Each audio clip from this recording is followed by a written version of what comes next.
nós já vimos o que é a missa, o que é a liturgia, né, os gestos litúrgicos. Ontem, os objetos, o espaço sagrado, os paramentos, as cores litúrgicas.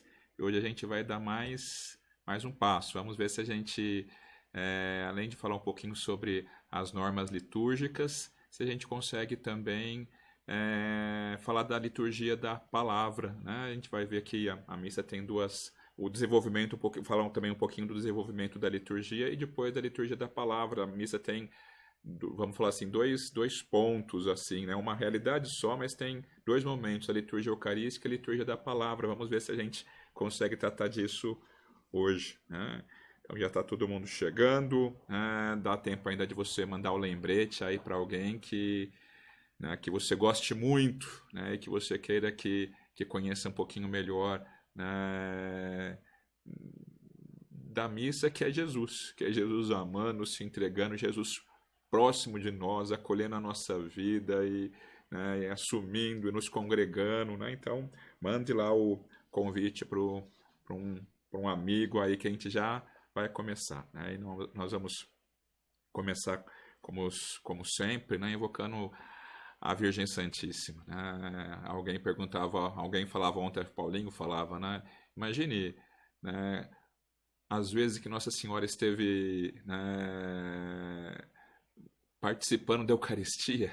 Imagine Maria reencontrando no sacramento aquele filho que foi concebido no ventre dela. Imagine como não deveria ser, né? Que ela nos ajude a participar com esse amor, com esse desejo, com esse espanto de cada liturgia. Em nome do Pai, do Filho e do Espírito Santo. Amém. Ave Maria, cheia de graça, o Senhor é convosco. Bendita sois vós entre as mulheres e bendito é o fruto do vosso ventre, Jesus. Santa Maria, Mãe de Deus, rogai por nós, pecadores, agora e na hora de nossa morte. Amém. Nossa Senhora do Rosário, rogai por nós. Em nome do Pai, do Filho e do Espírito Santo. Amém. Então, nós estamos aqui porque nós queremos conhecer melhor a Santa Missa, participar melhor, né? A gente quer mergulhar mais nos mistérios que a gente celebra. Imagine se, sabe aquelas máquinas do tempo que às vezes a gente vê em filmes, em coisas de ficção, né, em literatura de ficção científica, sabe aquelas máquinas do tempo? Imagine que você entrasse numa máquina do tempo e que com a ajuda dessa máquina você voltasse 2000 anos na história. E você parasse exatamente no ano 33 da nossa era, na cidade de Jerusalém, no cenáculo, no momento que Jesus está com seus discípulos íntimos, aqueles ali que ele escolheu, que ele preparou, né?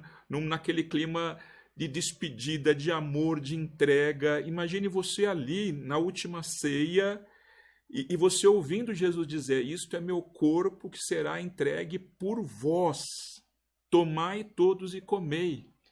Isto é o meu sangue que será derramado por vós. Fazer isto em memória de mim. E imediatamente, ao mesmo tempo que você estava ali no cenáculo, ao mesmo tempo você já estava aos pés da cruz de Jesus, junto com Maria, junto com São João, né, escutando Jesus dizer aquelas palavras, últimas palavras antes da sua morte, né? Tudo está consumado, né? E, ao mesmo tempo, você estava novamente no cenáculo, né?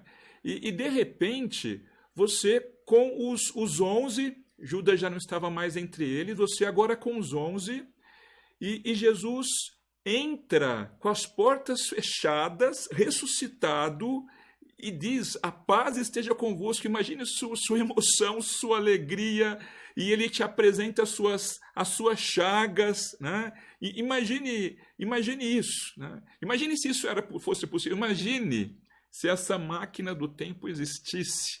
Como que seria fantástico, né? Você, na última ceia, você aos pés da cruz, você se encontrando com Jesus ressuscitado. Imagine se essa máquina fosse possível.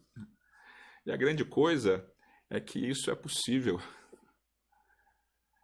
Já aconteceu isso com você muitas vezes, talvez você não percebeu, talvez, né? Cada vez que você foi à missa foi exatamente isso. Você com o Senhor na última ceia, você aos pés da cruz, você se encontrando com Jesus ressuscitado. É esse o mistério. Existe.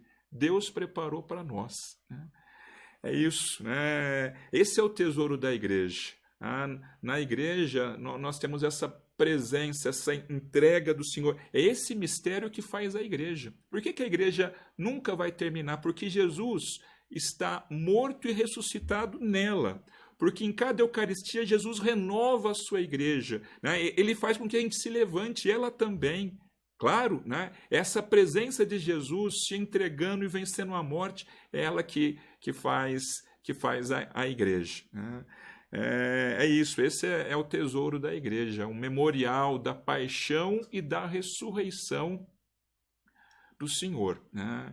O Papa São João Paulo, ele diz que o sacrifício eucarístico torna presente não só o mistério da paixão e morte do Salvador, mas também o mistério da ressurreição, que dá ao sacrifício a sua coroação. Por estar vivo e ressuscitado, é que a missa pode se tornar o pão da vida, pão vivo na Eucaristia, né? Ou seja, na missa nós temos a renovação da entrega de Jesus e da vitória de Jesus também. Ele está ressuscitado ali, por isso nós recebemos ele como pão vivo e vivificante no momento da comunhão. Esse é o tesouro da igreja. A igreja, os pessoal dizem que a igreja é muito rica, né? É mesmo, né? Nem imagina tanto, né? Porque ela tem o seu Senhor junto dela, porque junto dele a gente caminha sobre as águas, porque o Senhor não desiste de nós, porque Ele nos ama até o fim, né? Esse é o tesouro da igreja, né? E é porque é um tesouro, é porque a igreja vive da Eucaristia, que com tanta frequência a gente tem, sobretudo nos últimos anos, os papas nos advertindo para que a gente celebre bem, para que a gente respeite, para que a gente ame, né? Para que a gente entenda que é a obra de Cristo na qual nós tomamos parte, que a gente entenda que a missa é de Cristo e da igreja, não é da nossa paróquia, não é da nossa comunidade, é do nosso grupinho. Ali a gente mergulha naquilo que o Senhor fez por nós, né? Então, tantas vezes a gente tem, né, pronunciamentos da igreja pedindo para que a gente guarde com reverência, que a gente celebre de acordo com as normas litúrgicas, porque tudo ali é só esse desejo de guardar e conservar e permitir que cada um tenha acesso aos mistérios de Jesus, né? Então, na Eclésia da Eucaristia, o Papa João Paulo II, ele pede, né, para tanto os sacerdotes quanto aqueles que preparem a liturgia, para que sejam fiéis à celebração. Ele diz assim: a Eucaristia é um dom muito grande para sofrer ambiguidades e reduções, né? Ele, no mesmo documento, deixa eu colocar aqui um slide, né? Ele chega a falar com força, fala, olha, eu tenho o dever de fazer um veemente apelo para que as normas litúrgicas sejam observadas com grande fidelidade na celebração eucarística. Constitui expressão concreta da autêntica eclesialidade da Eucaristia. Tal é o seu sentido mais profundo. A liturgia não é propriedade privada de uma pessoa, nem do celebrante, nem da comunidade, onde são celebrados os santos mistérios, né? O Papa fala com vigor, olha, eu peço com veemência, sejam fiéis, guardem, né? Não é norma por norma, não é lei por lei, né? É cuidado de amor, é a igreja cuidando daquilo que ela tem de mais precioso, né? Que é o seu encontro com o seu Senhor. O mesmo Papa Santo, né? Ele ainda diz: o sacerdote que celebra fielmente a missa segundo as normas litúrgicas e a comunidade que às mesmas adere demonstram de modo silencioso, mas expressivo, o seu amor à igreja, né? Ou seja, você acolher esse mistério que vem sendo transmitido desde Jesus até nós, desses 2000 anos, você acolher com reverência, entendendo que é muito grande, né? Pois isso é grande demonstração de amor a Cristo e à igreja. Na verdade, o que acontece é que algumas pessoas entenderam de modo muito restritivo uma indicação da Igreja na Constituição Sacrosanto Concilium do Concílio Vaticano II. Então, fala assim, que a Igreja deseja que os fiéis participem da missa consciente, né? O termo original é actuosa e frutuosamente, consciente, ou seja, que a gente participe de maneira presente, que a gente esteja ali olhando por um mistério que está sendo realizado, né, vendo, né, mergulhando naquilo de maneira consciente, não automática, não de maneira despercebida, mas que a gente esteja ali consciente. Frutuosamente é isso, que cada Eucaristia produza frutos de santidade na nossa vida, que a gente saia da missa iluminado, que a gente saia para fazer a obra de Cristo, que a gente saia e seja um sinal do Senhor, que a gente saia e seja de verdade, né, e mostre que a gente é o corpo de Cristo, a gente saia para fazer a vontade de Deus ali de cada encontro, né? Agora, a palavra que as pessoas compreendem mal e que no português se traduziu por ativa, que participem consciente, ativa e frutuosamente. Na verdade, a palavra original não é ativa, é actuosa em latim, né? Ativa em latim é activa, né? Mas o termo não é activa, é actuosa. Que não tem uma tradução dessa palavra para o português, não existe. Mas não é apenas ativa. Actuosa significa com zelo. É uma ação cheia de zelo, né? Cheia de amor, que a gente participe de maneira zelosa da liturgia. Então, o que aconteceu é que muita gente, entendendo que era para participar ativamente, achou que bastava cantar na missa, achou que bastava fazer gesto na missa, ou que participar ativamente era começar a criar, inventar um monte de coisa na missa, achava que assim estava participando ativamente. Mas o que a igreja quer é muito mais do que isso. Participar nesse sentido, né, ativamente, significa estar presente, se entregar com Jesus, preparar a sua missa, pensar no que você vai colocar dentro daquele cálice, adorar, interceder, cantar, responder, falar, assumir, ter desejo da Eucaristia, né? Então, tudo isso é participar, isso é de modo próprio participar de maneira ativa, né, como diz na Sacrosanto Concilium número 11. Porque mal compreenderam, então, depois tantas advertências para que a gente fosse fiel, porque começaram a entender que a liturgia era uma coisa nossa, que a gente faz, que a gente que cria, é o nosso teatrinho. Teatro não cabe na missa, porque lá é tudo muito real. Jesus não está representando que te amou até o fim, ele está ali te amando até o fim. Né? Bonito um teatro numa paróquia, ótimo. No salão paroquial, ali não, ali é tudo de verdade, não é nada faz de conta. Claro, né? E depois, né, tantas situações tristes que às vezes acontecem num local e no outro, que a igreja tem que estar sempre falando para a gente abrir os olhos para o mistério, né? Nessa própria Constituição do Concílio, no número 22, fala o seguinte: ninguém, mesmo que seja sacerdote, ouse por sua iniciativa acrescentar, suprimir ou mudar, seja o que for, em matéria de liturgia. Ou seja, ninguém pode. Ali é grande, não é nosso. A gente está a serviço, né? A gente toma parte nessa obra que é do Senhor, né? Que é grande demais para cada um fazer do seu jeito, né? E essas advertências são para que não aconteçam mais coisas que a gente às vezes vê acontecer e que faz tanto mal, né? Esses tempos no nosso próprio país, né? A gente viu lá, não julgo a intenção, não é que não entendeu, né? Uma missa, um drone entrando com o ostensório com Jesus sacramentado, né? O jeito litúrgico da igreja tocar no ostensório é com aquele véu, porque para a gente perceber que é grande e num drone, né? e tantas outras situações, né, tristes de não entender o que é liturgia. Né? Que a missa das crianças, mas Jesus não é o palhaço. Alguém explicava para a criança assim, que a missa é a festinha de Jesus. Não é, não. É mistério grande, né? Tanta situação triste, né? E o Senhor está amando, né? E o Senhor quer que seja visto, né? O padre não é um ator, ele não está fazendo espetáculo, quem está participando da liturgia ali também não é um show.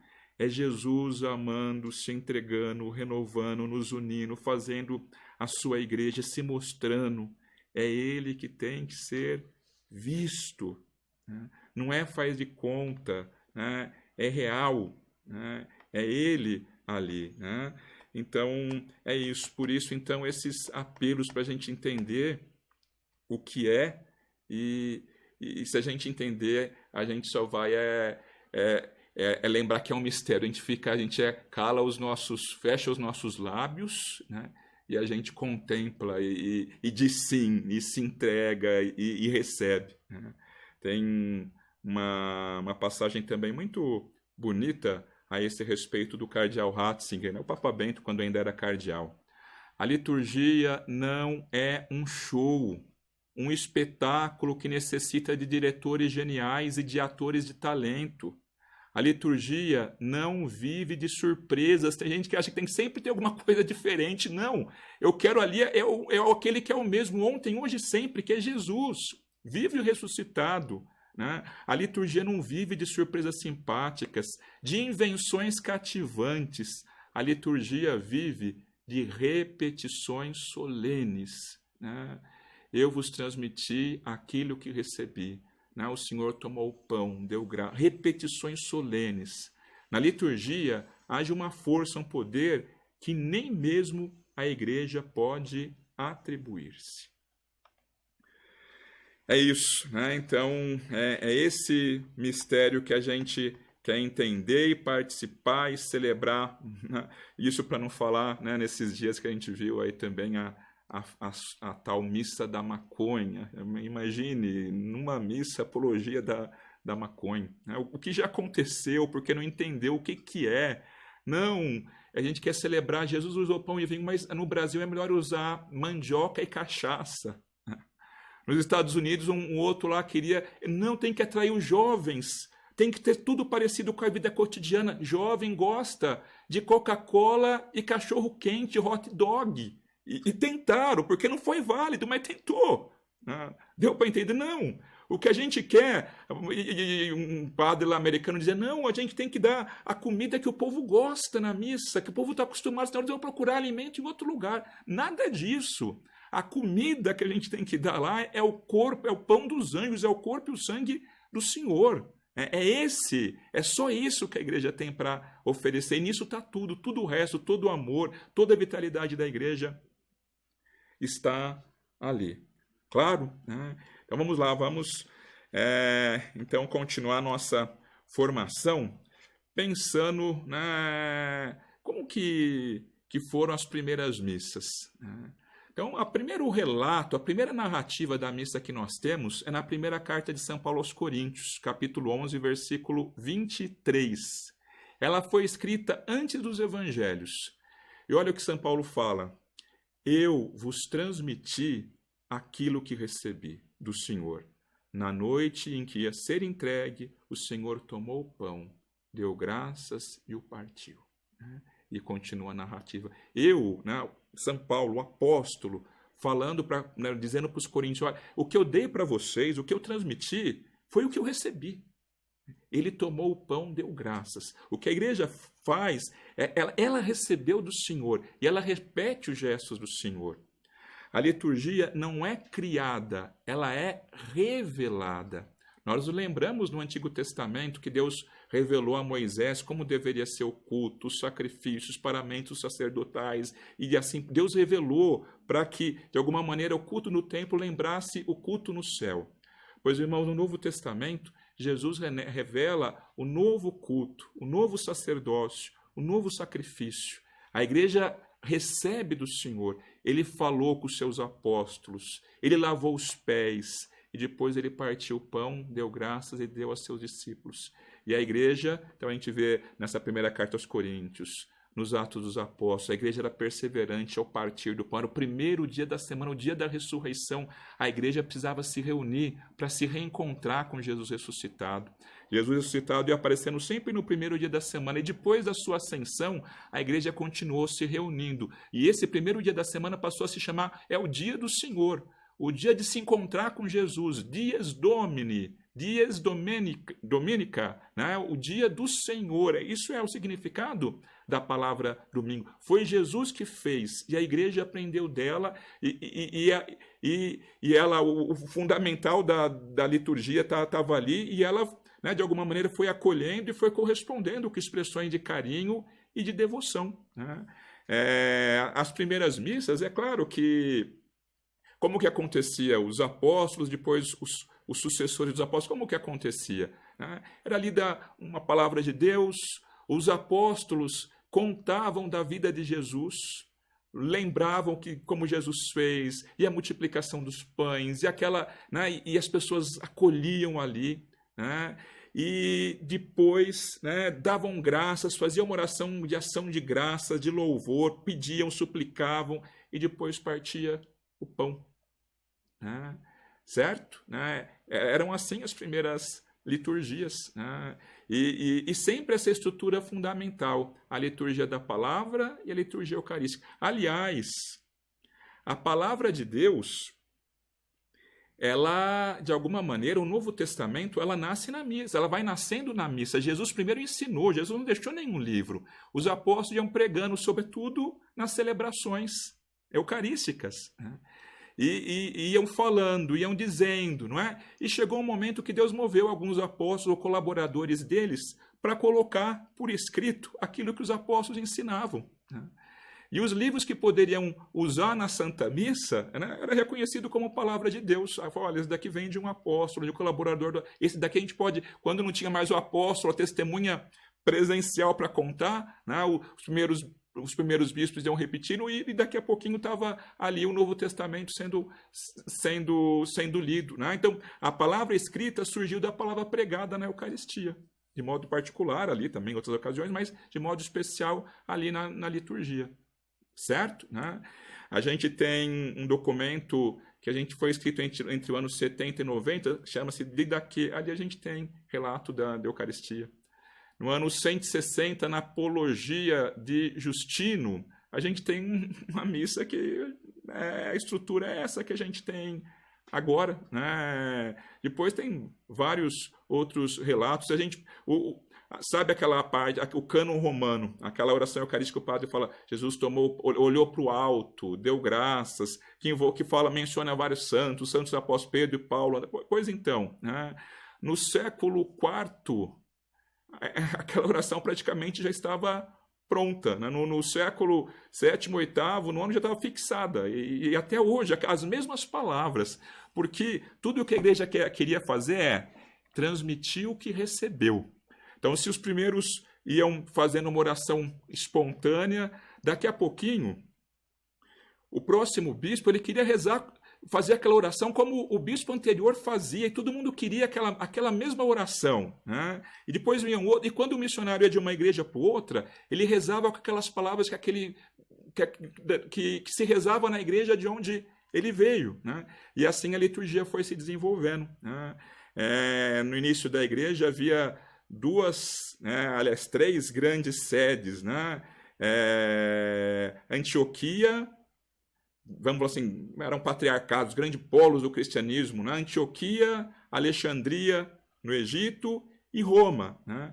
E de alguma maneira, desses três locais, de modo mais ou menos particular, ou se não exclusivo, mas preeminente, todos os ritos litúrgicos que a igreja tem foram se desenvolvendo.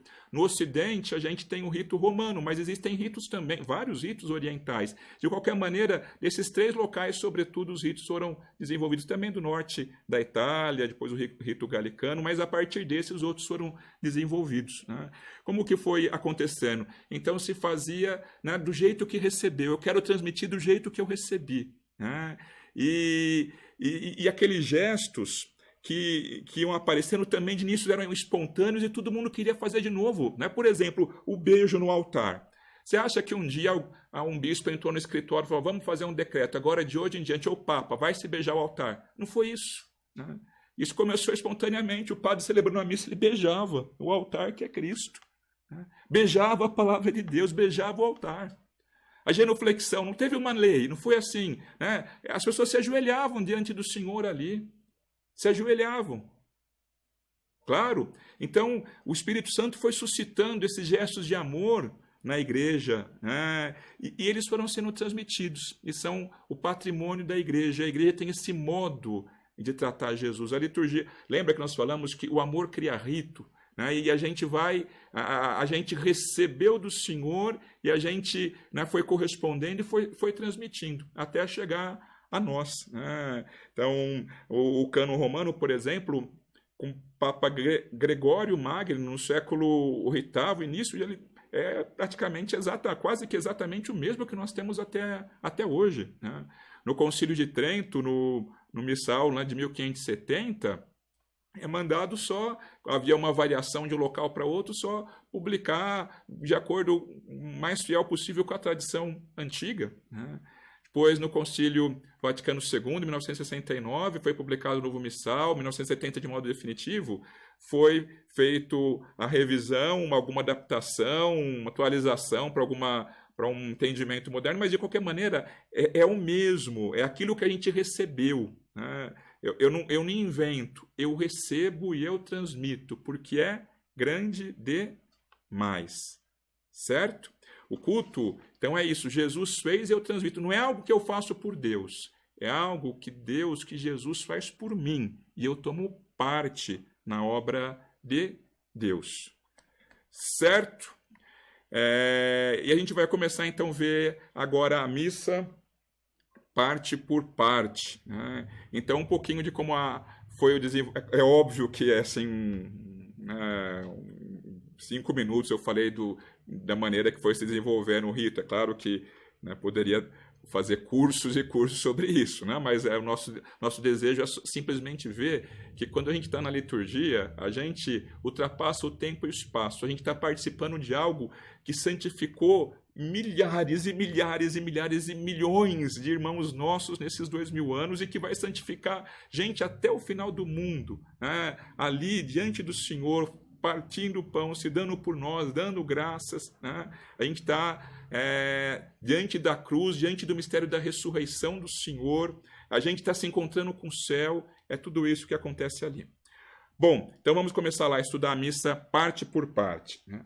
A gente costuma dizer que a missa é uma realidade só, mas ela é composta por 2 partes fundamentais, que são a liturgia da palavra e a liturgia eucarística.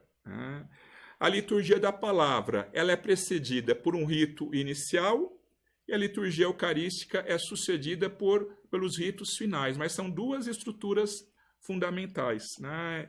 E assim foi desde o início. Né? Nos lembramos daquela passagem dos discípulos de Emaús? Primeiro dia da semana, dia da ressurreição do Senhor, 2 discípulos indo embora tristes porque Jesus tinha morrido, eles pensavam que tudo tinha terminado.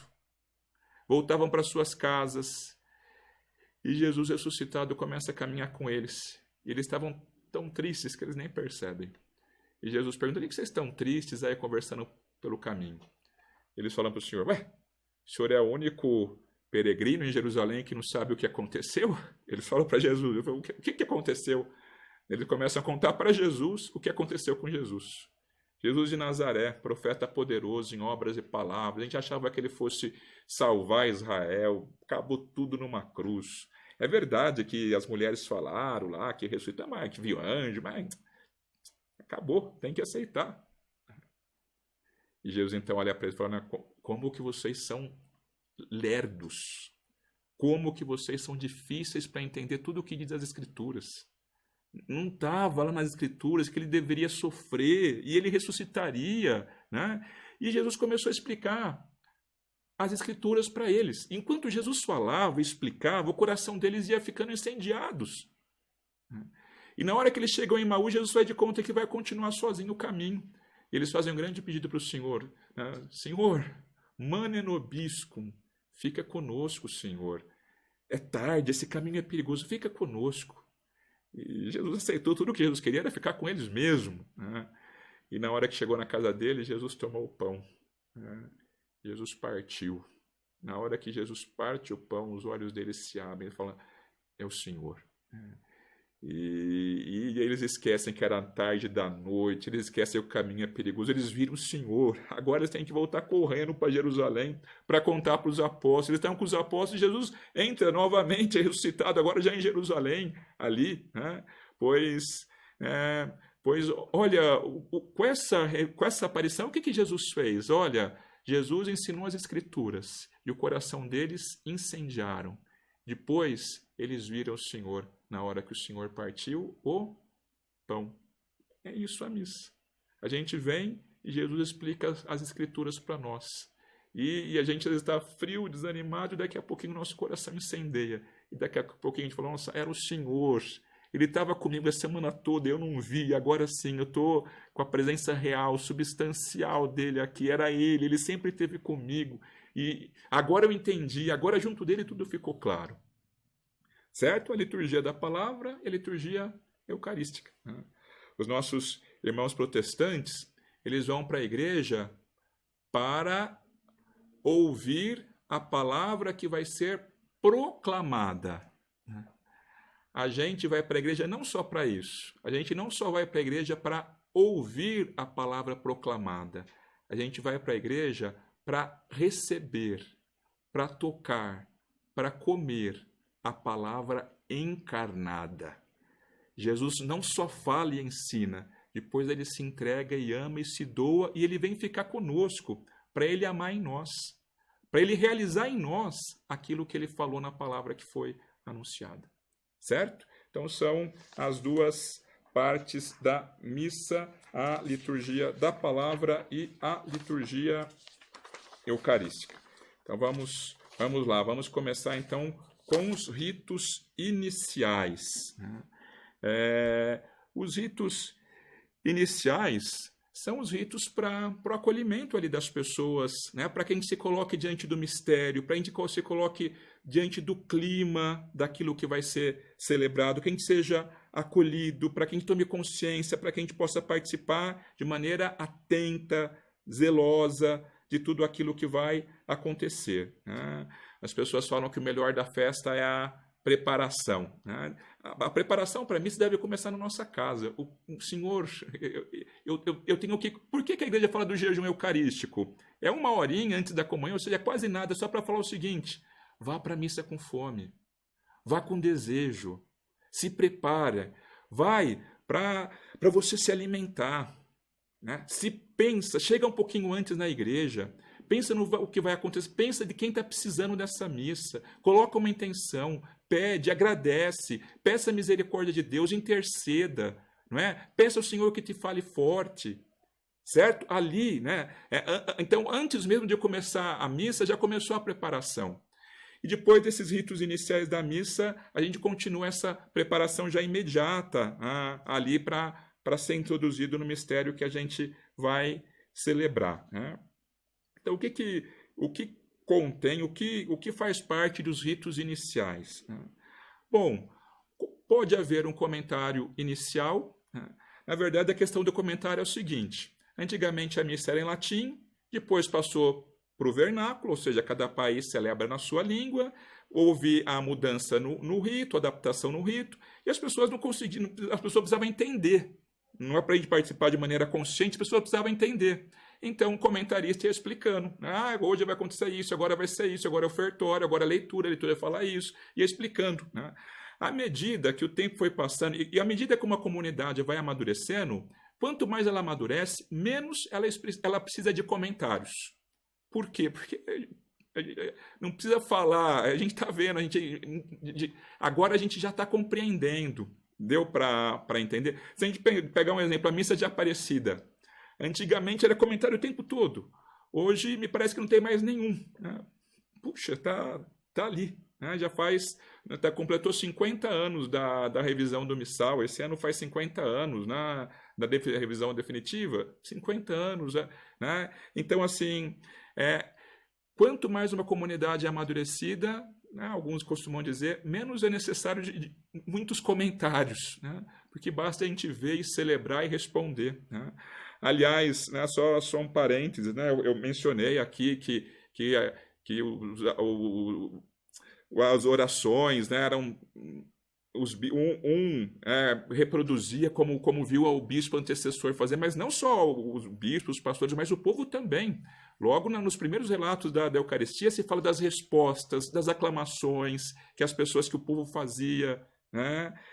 Então a gente já, né, acho que depois de 50 anos, acho que bom que a gente, durante a celebração, precisa explicar cada vez menos. A gente se levante e vá ao encontro do Senhor que vem. Então pode haver um comentário inicial. Se houver, o comentário não é feito do ambão. Ele é feito de alguma estante.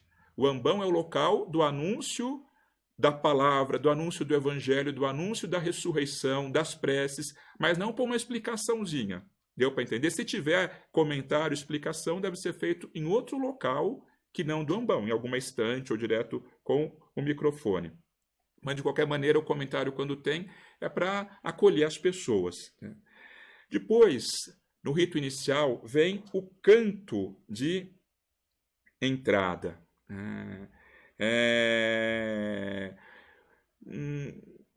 O canto de entrada, né, na verdade, no missal tem uma coisa que se chama antífona de entrada. Que essa antífona poderia ser musicada, mas também podem ser compostos, como na maior parte das vezes a gente faz, outros cânticos, mas eles deveriam, de alguma maneira, nos ajudar a nos colocar diante do mistério que vai acontecer. Até está no tempo do Natal, diante do mistério do Natal, uma festa,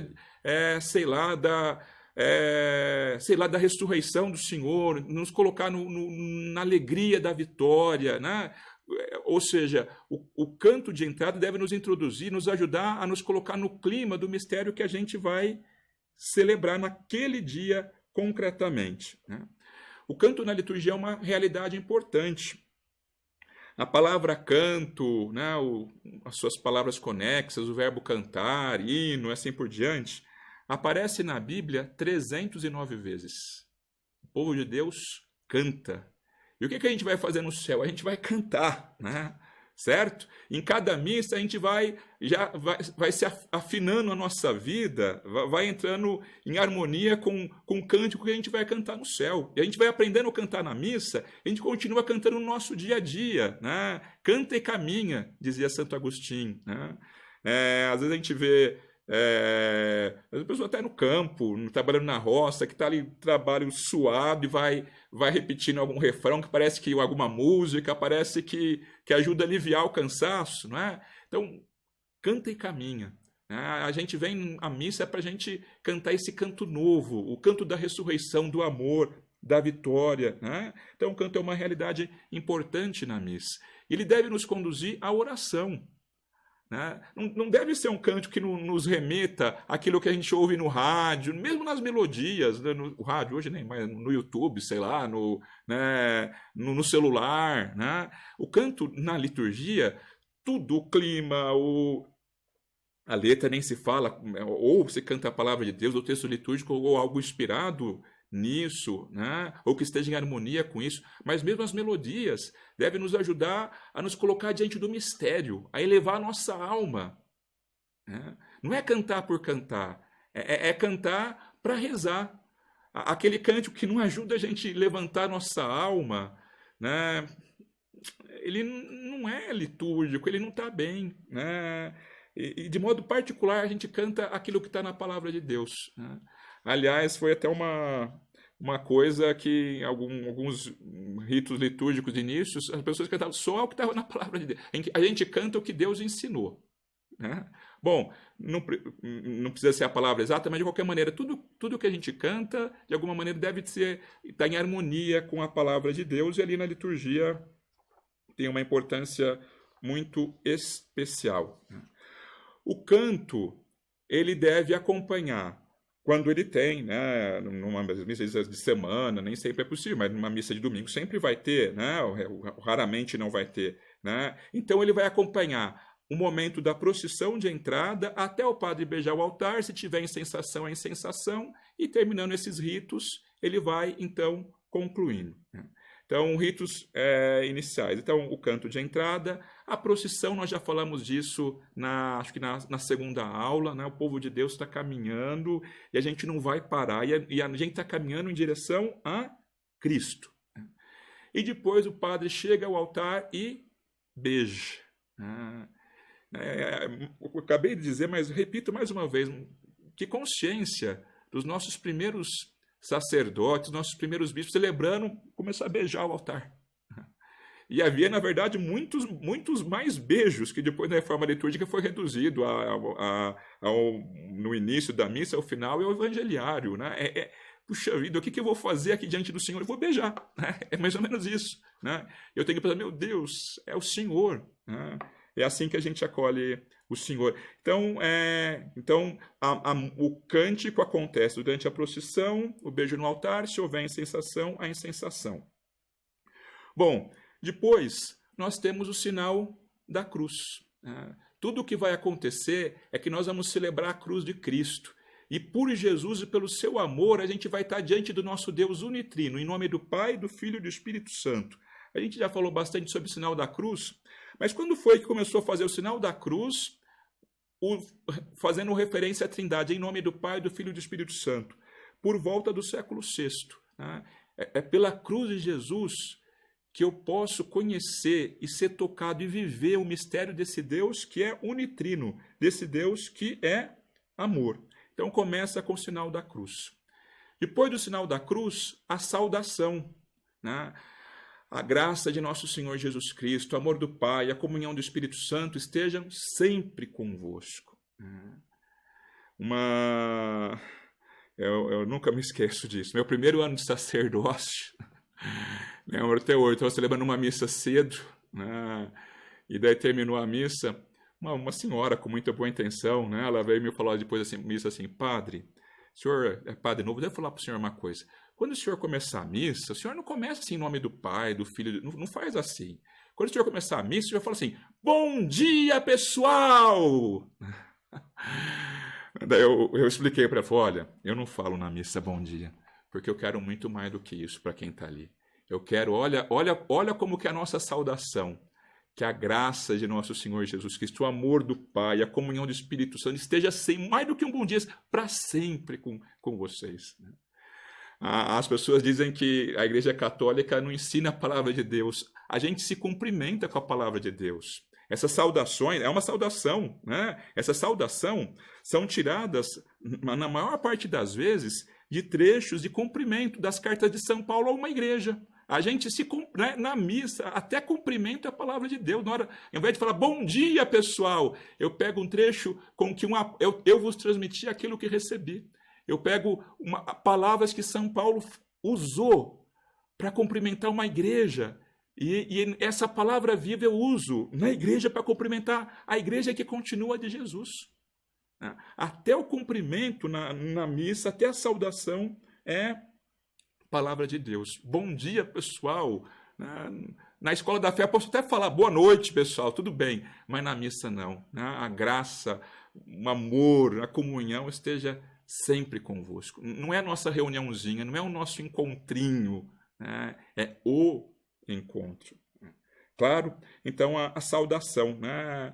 Bom, depois que a gente entrou, houve a procissão de entrada, o beijo, incensação, sinal da cruz, acolhida, agora a gente está diante do Senhor, a gente vai comparecer diante de Deus. E a gente precisa entender que a gente não merece, que a gente precisa pedir a misericórdia. Como que a gente vai comparecer diante do Senhor? Né? Senhor, quem entrará na sua casa para te louvar? Quem tem as mãos limpas, o coração puro. Senhor, me dá mãos limpas. Eu não mereço estar aqui, Senhor. Quem sou eu para estar na sua casa, estar diante do teu altar? Misericórdia, Senhor. Perdão, Senhor. Né? Só pela tua misericórdia eu posso. Então eu preciso pedir perdão. Né? E daí eu confesso a Deus Todo-Poderoso e a vós, irmãos, que eu pequei muitas vezes. Muitas. E a culpa foi minha. Não foi dos outros.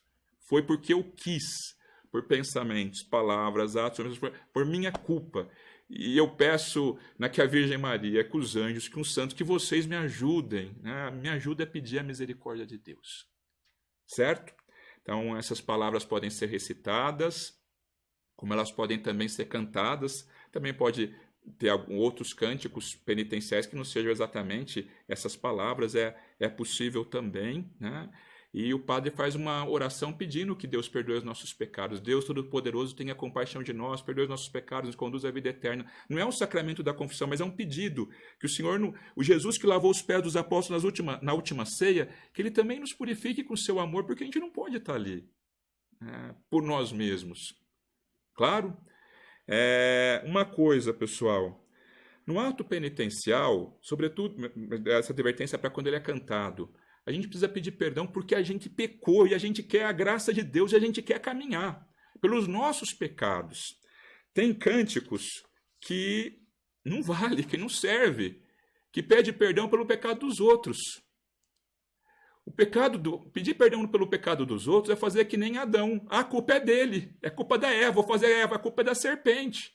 E se a culpa é do outro, eu não assumo a minha responsabilidade e não vai ter mudança. Agora, quando eu tenho uma parcela, eu tenho uma parcela e eu preciso pedir a misericórdia, daí é diferente. Eu preciso pedir a misericórdia porque eu pequei, eu tenho que reconhecer isso. Né? Então, só para a gente entender melhor o que eu estou dizendo, que tem cântico que não dá. Né? Tem um cântico que talvez alguns aqui já ouviram, mas que não serve.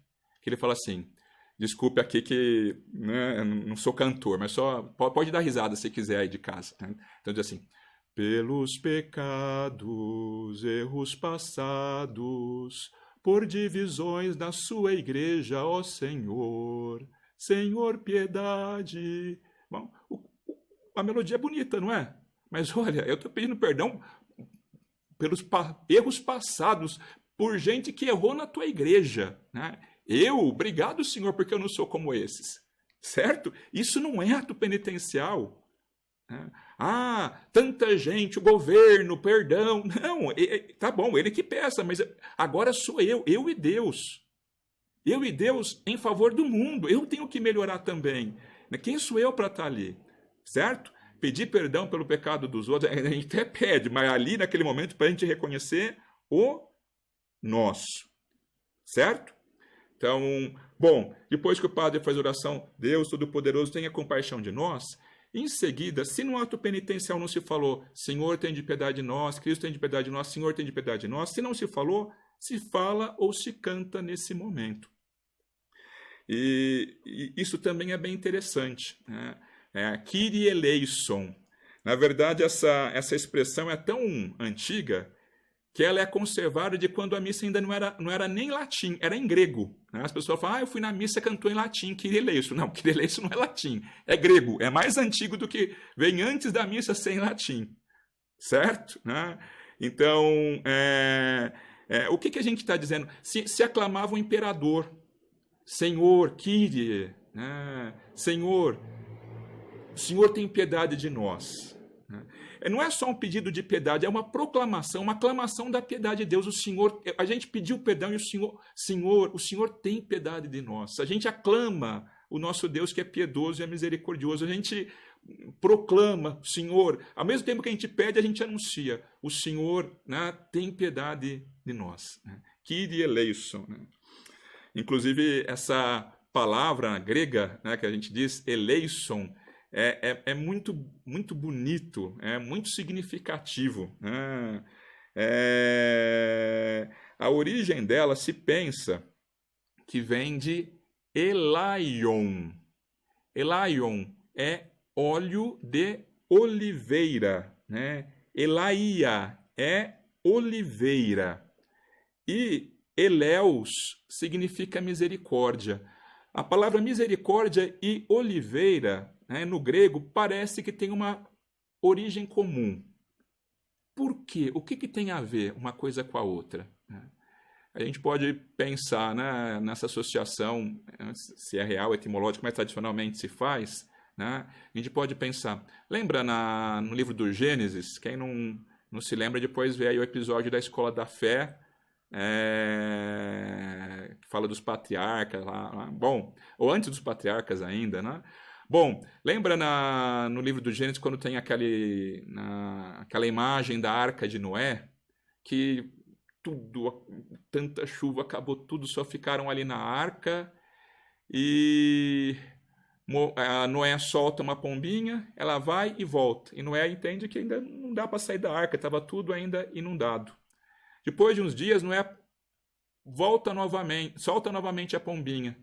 E a pombinha vai e volta com um raminho de oliveira no bico. E aquele raminho, de alguma maneira, falava assim, o Senhor tem piedade, a vida está ressurgindo, né? Certo? Né?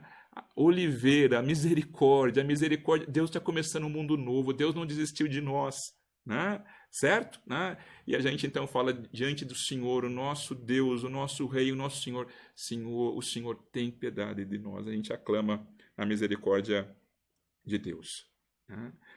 Então vamos lá, né? Que a gente participe bem da missa, e participar bem da missa significa também participar né? De maneira actuosa na missa, ativa nesse sentido verdadeiro, significa falar, Senhor, perdão, né? Me ajuda, me faz caminhar sozinho, eu não consigo.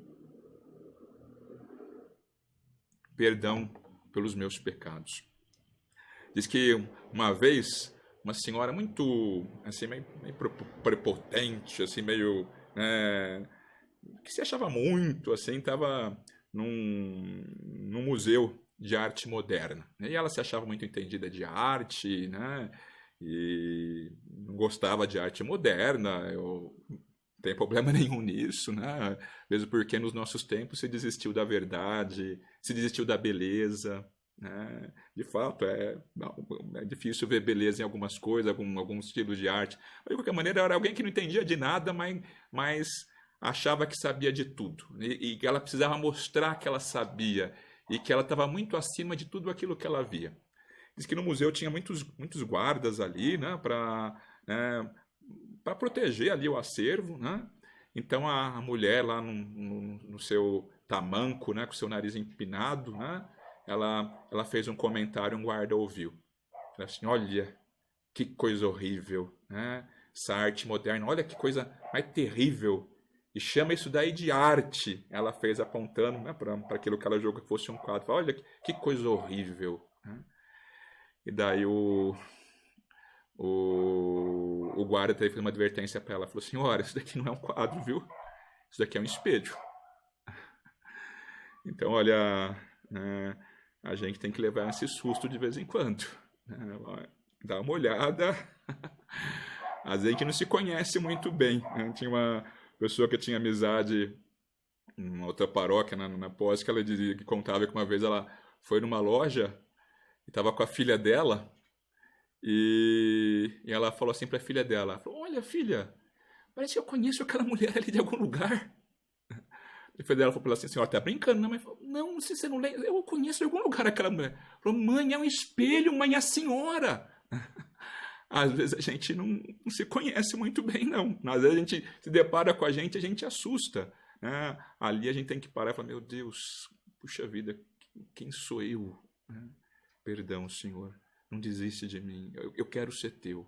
Eu quero fazer a tua vontade. Eu quero te acolher. Bom, assim começa a Santa Missa. Se é um domingo ou um dia, uma solenidade, uma festa também, a gente vai cantar um hino de louvor, a gente vai expressar todo o júbilo, né? A gente vai estar diante do Senhor morto e ressuscitado, e esse hino é o glória, glória a Deus nas alturas e paz na terra aos homens por Ele amados. Esse hino, né, ele começou a ser cantado pelos anjos na noite do nascimento de Jesus. Né? Também nele... E depois foram sendo colocadas novas súplicas ali, né? Nele a gente no Espírito Santo glorifica Jesus, glorifica ao Pai e o seu Filho Jesus Cristo no Espírito Santo.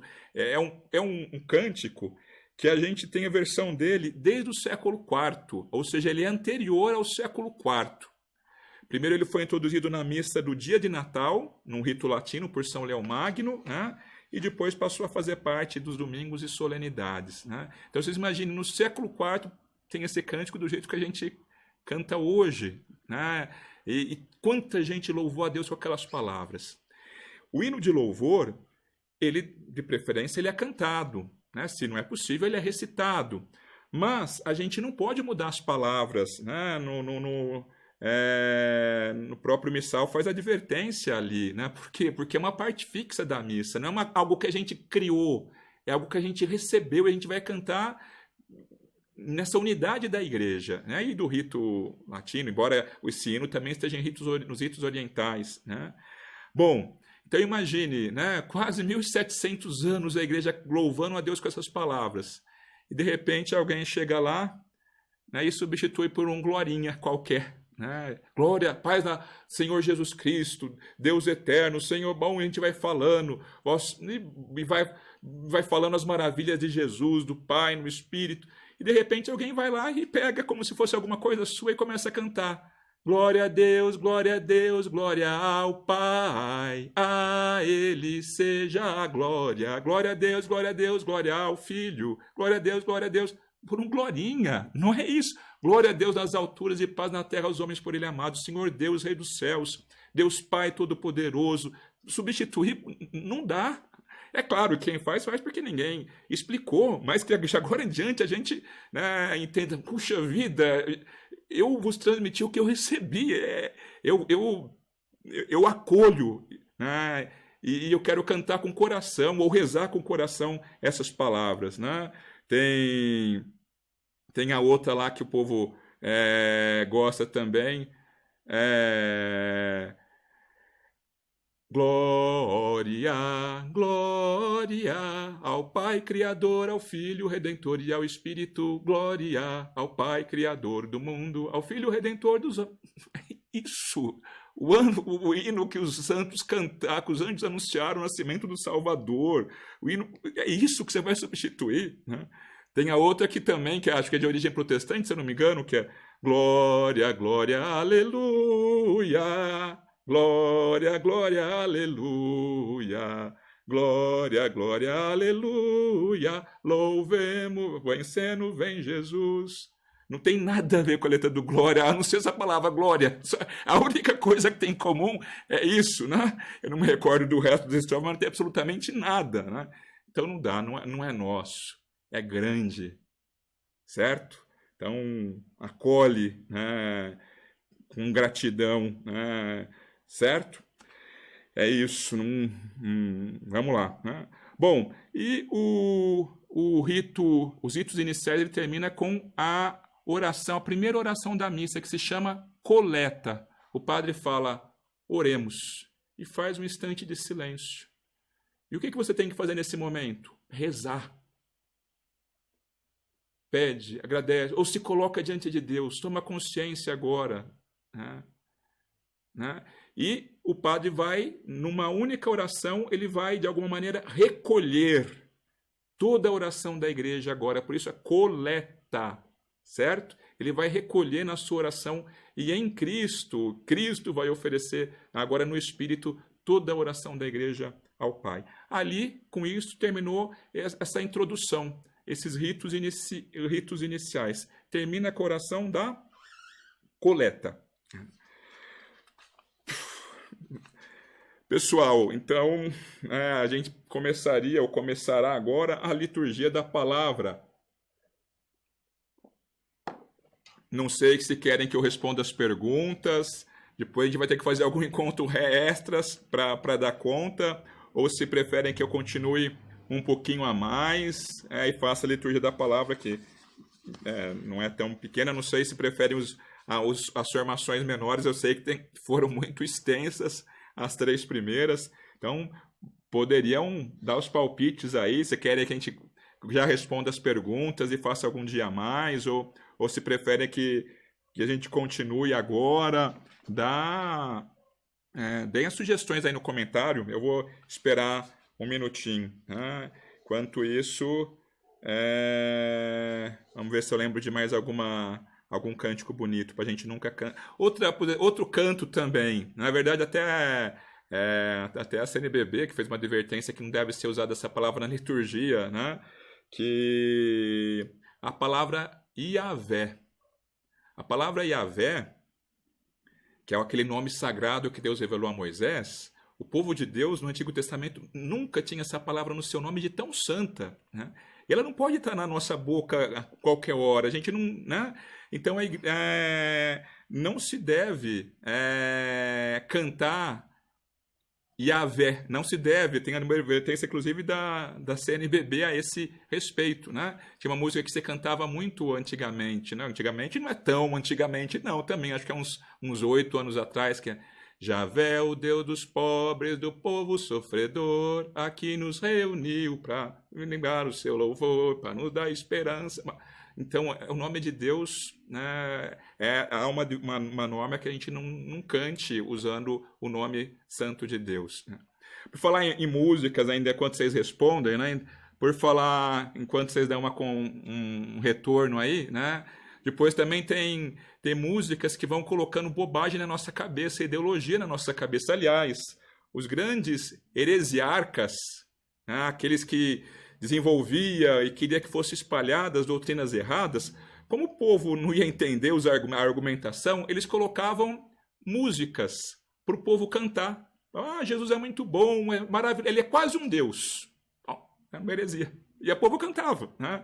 Então, ainda hoje também, às vezes vem muita bobagem, muita ideologia e coisa que não há de acordo com a nossa fé. Né? Tem uma música de uns anos atrás também que falava assim: igreja é povo que se organiza, gente oprimida buscando libertação. Isso não é igreja, isso é sindicato, certo? A igreja é o corpo de Cristo, é o povo convocado por Deus, é a nação santa, né? É o corpo do Senhor, é o povo de Deus, né? É Jesus, é os anjos, é os santos, não é isso daí não. Claro, então, prestemos atenção naquilo que a gente anda cantando por aí, inclusive dentro da igreja. Tá. Então, tá meio... Acho que... Tem muitas perguntas já ou não? Não? Tá, bom. Então vamos, ao menos, começar a liturgia da palavra. Né? Desculpe aí pela minha apresentação aí, para fazer vocês ou ter que ouvir essas coisas maravilhosas aqui, né? Mas só para a gente distrair um pouquinho. Então, os ritos iniciais nos colocaram diante do mistério. Agora, a primeira parte, a liturgia da palavra, que antigamente era chamada de missa dos catecúmenos. Por que isso? O que é um catecúmeno? É aquele que está sendo preparado para ser batizado. Então, quem ainda não era batizado, ele não podia participar da missa inteira. Ele ficava só na liturgia da palavra para ele ser instruído. Mas ele não poderia estar diante do momento da consagração, porque ele ainda não tinha recebido o sacramento que abria as portas da igreja e dos mistérios para ele. Então, depois da liturgia da palavra, os que estavam se preparando para o batismo, os catecúmenos, eram dispensados. Então, só ficavam na primeira parte da missa, por isso era chamada de missa dos catecúmenos. Hoje a gente chama de liturgia da palavra. Então, não tem nenhuma celebração cristã em que a gente não proclame a palavra de Deus. Nem se for um trecho breve, mas normalmente, ou é assim, nas celebrações cristãs, a gente proclama a palavra. A gente, de alguma maneira, a gente torna presente, a gente anuncia a palavra tornando presente um mistério diante do qual a gente vai se deparar. Né? A gente anuncia a palavra que traz luz para a celebração, para a nossa vida, a palavra que vai transformar a nossa vida. O Senhor vai falar conosco, porque Ele continua vivo na igreja. Né? certo? Então a gente tem a liturgia da palavra, a palavra é anunciada, depois tem a homilia, que o sacerdote ou o diácono, sempre o ministro ordenado, vai pegar aquela palavra de Deus e vai, de alguma maneira, aplicar a vida da nossa comunidade concreta agora, hoje, né? O padre não vai inventar nada, ele não pode, mas ele vai, de alguma maneira, ajudar a gente digerir e se apropriar da palavra que foi anunciada, da fé da igreja, daquilo que está sendo celebrado.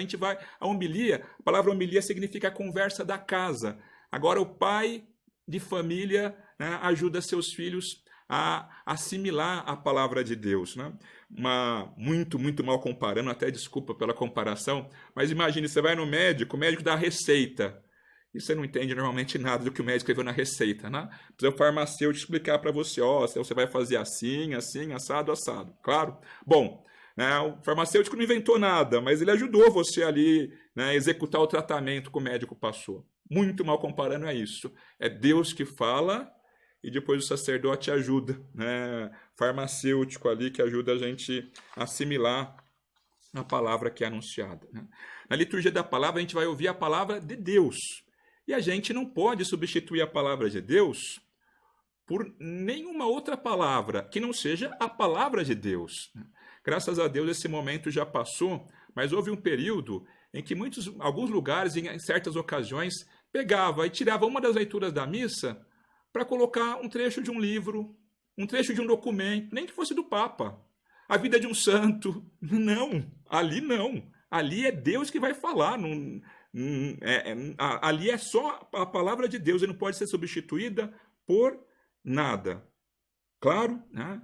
Então, olha, na liturgia a gente tem a primeira leitura, o salmo, se for um domingo, né, a gente tem a segunda leitura, uma solenidade normalmente também, e depois a gente tem o evangelho, certo? Bom, só para a gente ter uma noção, como que são escolhidas leituras? Tem os tempos da quaresma, que vão ser escolhidos trechos particulares para preparar a Páscoa, trechos penitenciais para nos preparar a Páscoa, advento para preparar a vinda do Senhor. Mas durante o tempo comum, aos domingos é mais ou menos assim. Cada ano a gente vai lendo um evangelho quase que em sequência, aos domingos, né? A gente deixa aquelas palavras da paixão para a época da Semana Santa, mas do nascimento para a época do Natal, mas de modo geral a gente vai lendo quase que de maneira contínua aos domingos um evangelho. Um ano São Mateus, outro São Marcos e outro São Lucas. E São João é lido ao longo dos anos, de modo particular, sobretudo em algumas épocas particulares, né? Também, quando o evangelho de São Marcos é o menor, algum trecho também no evangelho, durante o ano que se lê o evangelho de São Marcos. Então é assim. Então a gente pega o evangelho e vai lendo aos domingos quase que em sequência. A primeira leitura, nos domingos, ela é escolhida de acordo com aquilo que o evangelho diz. Então aquele evangelho, ele está relacionado, ele realiza uma passagem do Antigo Testamento, tem conexão com uma passagem do Antigo Testamento, então se escolhe a primeira leitura de acordo com o evangelho. E o Salmo? O Salmo é uma resposta ao que a gente ouviu na primeira leitura. Se na primeira leitura falou do pecado, o Salmo vai falar perdão.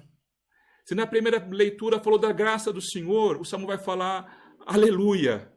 Deu para entender? O Salmo é a resposta, é um cântico que é a resposta inspirada por Deus. A gente responde para Deus com palavra inspirada, ou com cântico inspirado por Ele mesmo, que é o Salmo, né? Quando tem, no domingo tem, na segunda leitura, é pego normalmente de cartas de São Paulo, ou trechos na época da Páscoa, Apocalipse, né? Não tem muito uma continuidade. Assim é nos domingos. E dia de semana? Dia de semana é outro ciclo. Dia de semana, a cada ano a gente lê praticamente os 4 evangelhos, né? Quem vai à missa todos os dias de semana, certo? E as passagens da primeira leitura também vão sendo lidas durante o período um trecho, depois outro trecho, de maneira que, assim, em 3 anos, aos domingos, a gente ao menos leu todos os evangelhos, as principais passagens das Escrituras. Num ano, dia de semana, ou melhor, em 2 anos, que tem a leitura do ano par e do ano ímpar, dia de semana, em 2 anos a gente leu quase que toda a Bíblia, né, ou as principais passagens que participa da missa diariamente. Certo? Ok, então vamos lá. Primeira leitura. Então, quem vai proclamar a leitura, ele vai até o ambão e ele proclama aquilo que Deus vai usar dele para falar com a sua igreja. Né? E na hora que ele termina de proclamar a leitura, ele faz uma aclamação: palavra do Senhor. Isso daqui não é meu. É o Senhor que está dizendo para nós hoje. Né? A gente fala graças a Deus. Então, uma advertência: não é palavras do Senhor, é palavra do Senhor no singular. A gente aclama Deus que fala conosco, né?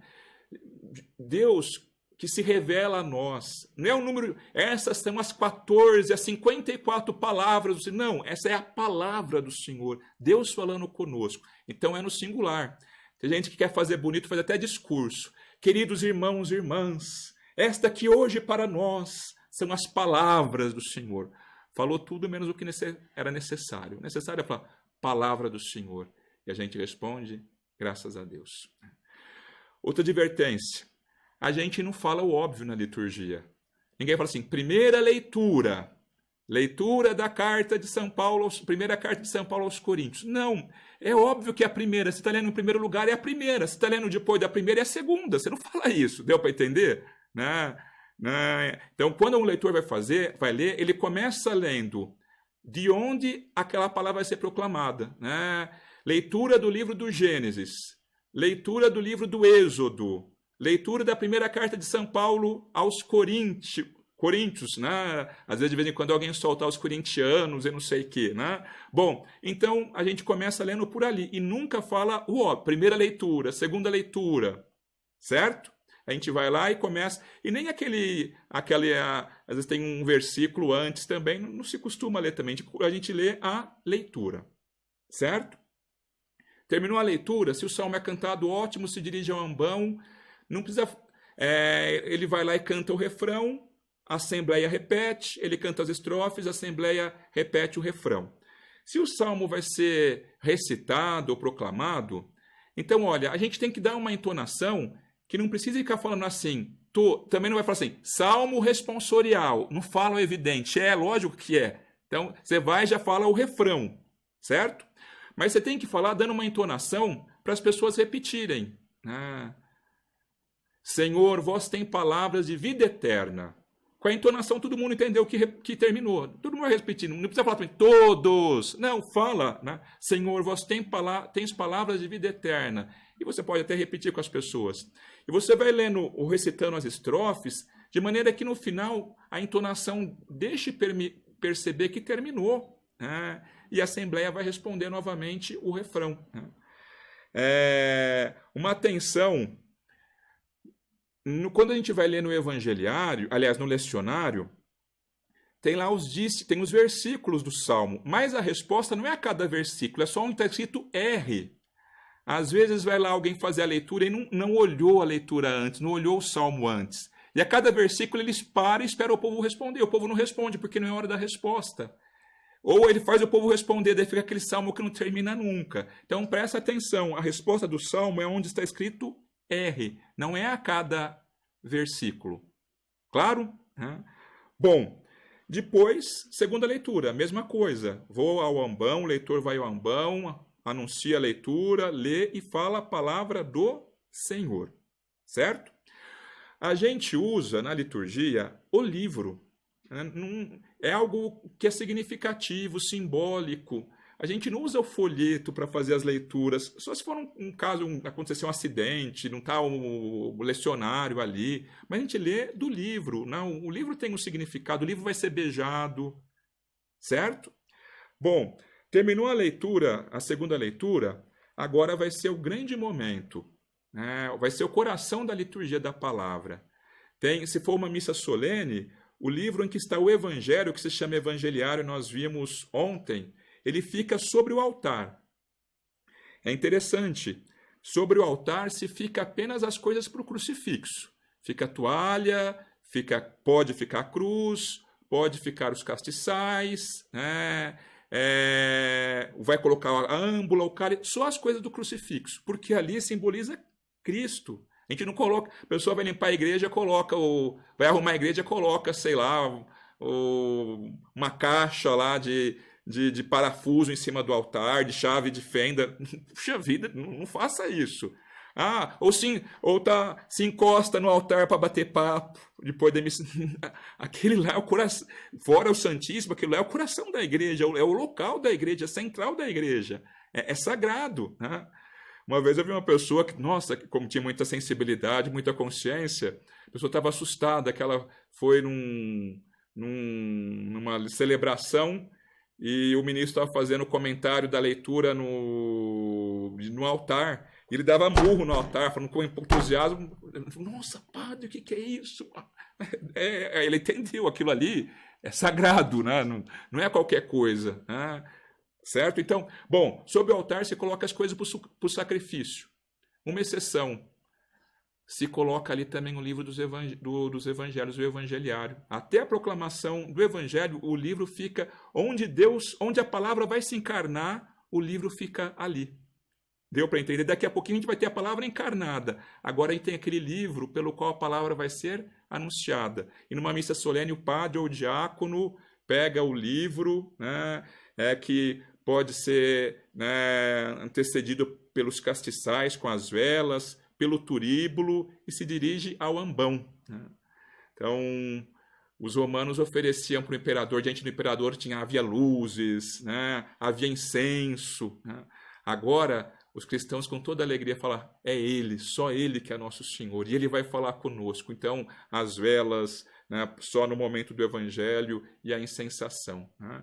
E o padre fala, né, leitura do Evangelho de Jesus Cristo segundo São Mateus. E a gente, então, para esse momento solene em pé, a gente faz aquelas 3 cruzes, né, que eu entenda, que eu transmita, que eu viva.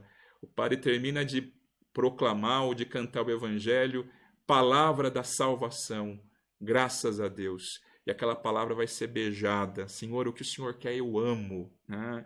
E deve ser o beijo não só do padre, mas deve ser um meu sim, o meu fiat, aquela palavra que foi anunciada. Certo? Bom, e daí então começa a homilia, né? A homilia, ela tem que ser feita pelo padre, ou bispo, naturalmente, claro, que é o primeiro, né, o primeiro responsável da liturgia, ou o padre, ou o diácono. Sempre o ministro ordenado. Tem uma unidade entre a liturgia eucarística e a liturgia da palavra. O mesmo sacerdote que é feito para consagrar é feito para pregar também, ou que é dedicado a isso também. É o pai de família. Não pode, não tem sentido e é absolutamente proibido, né, colocar um leigo para falar, né? Por quê? Porque essa não é a missão, cada um tem a sua missão. A Sacrosanto Contínuo fala o seguinte, na liturgia todos façam tudo e só o que lhe cabe.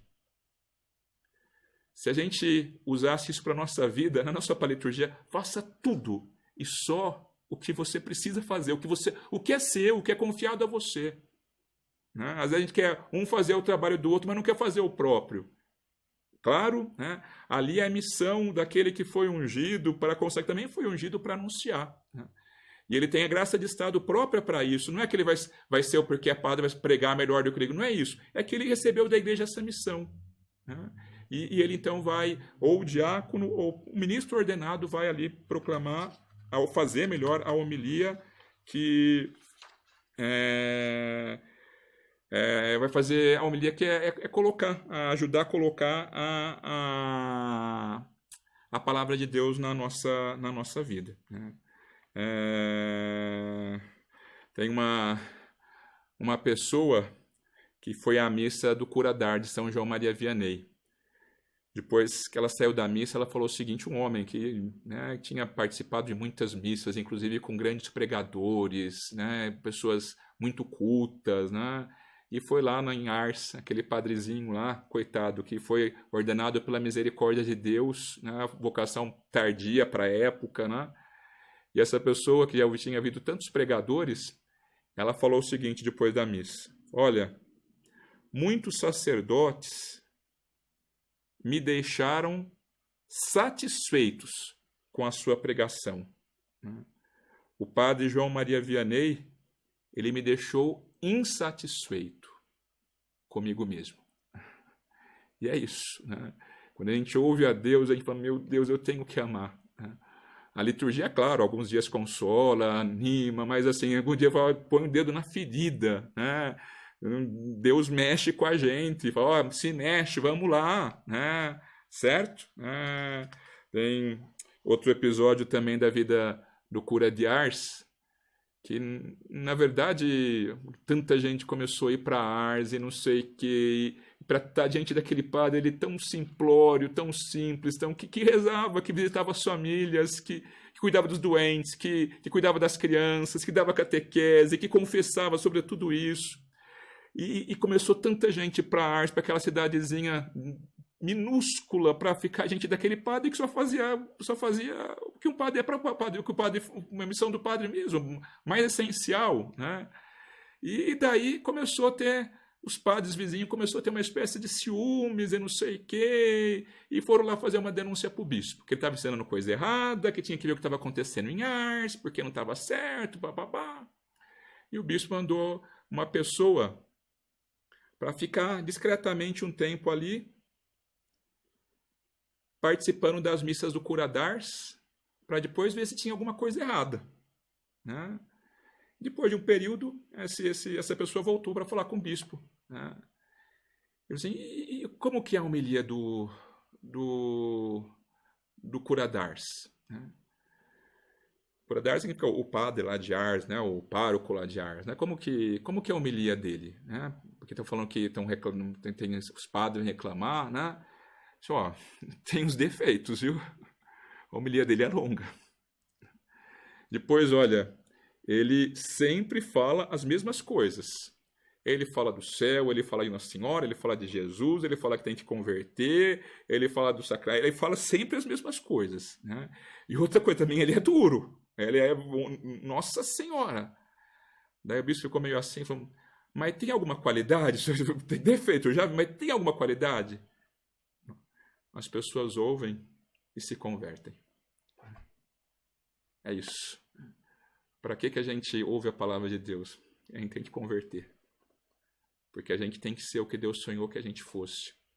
Quando Deus criou o mundo, Ele criou com o poder da sua palavra. Quando a gente vai, sobretudo à missa, e a palavra é anunciada, Deus continua criando o mundo. A gente não está terminado ainda. Deus fez a gente, mas tem muita coisa ainda para acabar. E na hora que Ele fala e a gente diz sim, a gente acolhe com fé, Ele vai construindo o homem e a mulher que Ele sonhou que a gente fosse. Essa palavra também alimenta, né? Deus fala e quando a gente assume, essa palavra também vai criando esse filho que nós somos, mas que a gente precisa manifestar na nossa vida. Claro? Bom, terminou a homilia. Se é um domingo, a gente se levanta e fala, creio, Deus falou, e a gente diz, amém, eu creio em Deus, a gente anuncia a nossa fé, né? A gente anuncia a obra de Deus, creio em Deus Pai Todo-Poderoso, o Criador do céu e da terra, a gente se levanta e fala, creio, proclama a nossa fé, se inclina na hora que fala que foi concebido pelo poder do Espírito Santo, Deus fala e eu creio, amém, Senhor. A palavra creio, né? Credo em latim, alguns, né? Se não for verdadeiro, ao menos é bonito, acha que a etimologia seria cordo, credo, cordo, eu dou meu coração, eu dou a minha vida, eu assumo isso, né? Certo? O creio. E depois do creio, se for dia de semana não tem creio, daí as preces, Deus falou, e agora, inspirado pela sua palavra, eu vou responder, eu vou pedir que Ele me ajude a viver, eu vou pedir que Ele olhe pela igreja, pelo mundo, por quem precisa, que eu ponha em prática tudo aquilo que Ele anunciou. Tem no site Os Presbíteros, às vezes tem umas preces que eu acho muito bonitas, que pega sempre um versículo de cada leitura que foi proclamada e, a partir do que aquele versículo fala, se pede para que a igreja, para que o mundo, se faz o pedido a partir da própria palavra de Deus. A palavra de Deus inspira o que a gente precisa pedir. A gente ouve a Jesus e a gente aprende depois a rezar e a gente aprende, inclusive, o que pedir. Então, a gente responde a palavra anunciada dizendo creio, e a gente responde a palavra anunciada com as preces. Claro? E assim a gente termina a primeira parte da missa, a liturgia da palavra. Eu dei uma resumida, mas nós falamos aqui, acho que o que precisava. Né? Então, primeira, né, ritos iniciais e a liturgia da palavra. Né? Jesus continua caminhando com a igreja, explicando as escrituras e colocando fogo no nosso coração. Certo? Vamos ver se tem alguma pergunta aqui. Deixa eu dar uma olhadinha. Opa! Padre, pastoral, a pergunta da Maria Hipólita. Na verdade, Hipólito, eu lembrei o nome do santo onomástico da Maria Hipólita, Santo Hipólito. Ele uma oração eucarística número 2 é inspirada numa oração que ele compôs no século II ainda. Bom, mas vamos lá, o que interessa a pergunta. Padre, a pastora da música deve ser orientada pela liturgia do dia, não é? Sim.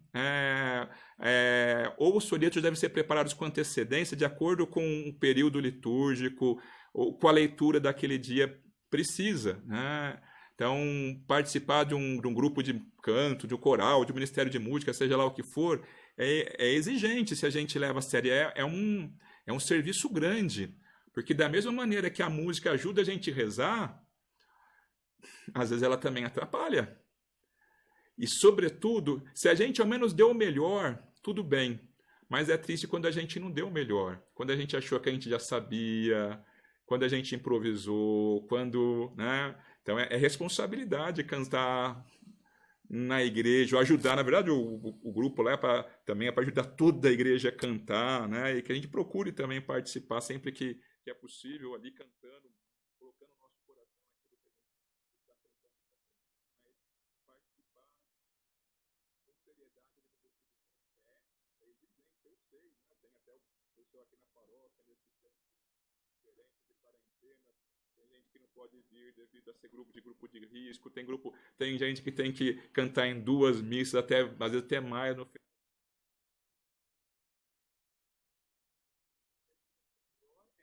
É antes, né? Sobretudo a preparação. E a gente nunca tem que estar satisfeito. Para Deus, se você desbasta, você não entendeu. Né? E é isso, você tem que ajudar a igreja a rezar, né? Não pode ser um showzinho, né? Não pode ser apresentação. E tem que puxa, isso daqui merece, isso daqui faz parte, isso daqui vai ajudar. Né? Tá no espírito da liturgia, né? Está num grupo de canto, né? Então, força aí, que Deus abençoe o pessoal que tem esse dom, né? Mesmo os instrumentos, né? Aquilo que tem que sempre sobressair a palavra, né? E não é qualquer instrumento.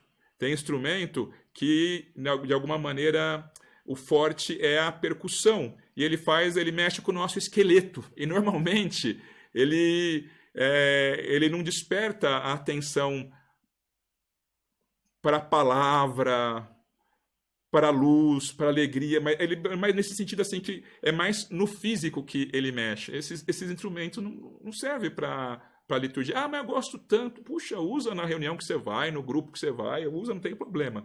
Mas ali tem que ser, até o instrumento, e sobretudo ele, deve apoiar a palavra de alguma maneira, que ela se sobressaia e que a melodia nos ajude a nos elevar, certo? A igreja tem inúmeros documentos a respeito do canto litúrgico, né? Selma, boa noite, padre. Quando se chega à missa, após as leituras do evangelho já terem sido proclamados, é correto comungar? Bom, então a gente deve participar da missa inteira aos domingos e dias santos de guarda, mesmo quando a gente não pode comungar. eu estou com consciência de pecado grave, eu preciso me confessar primeiro. Vá à missa, você vai receber muito, você vai se encontrar, vai estar diante do Senhor. Né? Vá que você vai receber muito, mesmo quando você não pode comungar. Claro? Bom, eu tenho essa obrigação, e a obrigação para quem não ama. Porque para quem ama, nem tá nem aí se a obrigação não é. A pessoa que ama, ela precisa, ela quer. Na verdade, a norma é para quem não ama. Se você não ama, se você está conseguindo ficar sem a missa aos domingos, significa que você está meio doente. Então, é pecado. É pecado que você está doente. Você tem que, na hora que você sarar, você nunca mais vai querer ficar sem isso. Claro? Bom, é isso. Eu devo participar da missa inteira. Óbvio. Bom, mesmo num dia de semana que eu vou à missa, eu devo participar da missa inteira. Mas, se acontecer um problema e um imprevisto, eu cheguei já adiantado na missa, sobretudo de semana, eu poderia comungar. Não é um dia de preceito, você deveria participar da missa inteira, claro, mas houve um imprevisto, você precisa da comunhão. Bom, você está em estado de graça, você pode comungar. Claro, né? Mas mais uma vez, não é assim, então eu vou... antigamente o povo fazia isso, né? De que os homens ficavam na praça, até o padre terminar a homilia, depois entrava na missa. Né? Então, não, isso é desprezo com a palavra de Deus, isso não pode ser. Mas sim, se uma pessoa, sobretudo no dia de semana, né, se aconteceu um imprevisto e ela chega no momento, ela pode comungar, como é possível comungar, inclusive fora da missa, em algumas situações. Deu problema no áudio? Alguém está dizendo aqui? Não? Fica baixando e diminuindo o som, estoura do nada, acho que caiu o microfone, tá normal? Bom, acho que não tem mais pergunta, acho que é isso. Então, tá bom, pessoal, mais um dia. Então, amanhã é o grande momento, né? Agora a liturgia eucarística, né? E que a gente possa se reunir novamente. Né? Se você não viu as formações anteriores, eu sei que são extensas, mas dá uma repassadinha ali, manda para os seus amigos, não esqueça de colocar um like aí para que outras pessoas também possam ver o vídeo. Se você não é inscrito no canal, se inscreva. Vamos ajudar as pessoas a conhecerem esses mistérios que tantos quiseram ver o que a gente ver e não vir, ouvir o que a gente ouve e não ouviram, não puderam. A gente tem essa graça, que a gente ajude compartilhando a formação, que outras pessoas também possam conhecer esse tesouro. A igreja é muito rica mesmo, né? É porque o Senhor está nela, né? E está até o final do mundo, que a gente aprenda a discernir, a perceber o Senhor vivo e ressuscitado na sua igreja. Certo? Agradeçamos a Deus com a ajuda de Nossa Senhora por mais uma formação. Ave Maria, cheia de graça, o Senhor é convosco, bendita sois vós entre as mulheres, e bendito é o fruto do vosso ventre, Jesus. Santa Maria, Mãe de Deus, rogai por nós, pecadores, agora e na hora de nossa morte. Amém. O Senhor esteja convosco, Ele está no meio de nós. Abençoe-vos, Deus Todo-Poderoso, Pai, Filho e Espírito Santo. Bom descanso. Até a próxima formação, se Deus quiser.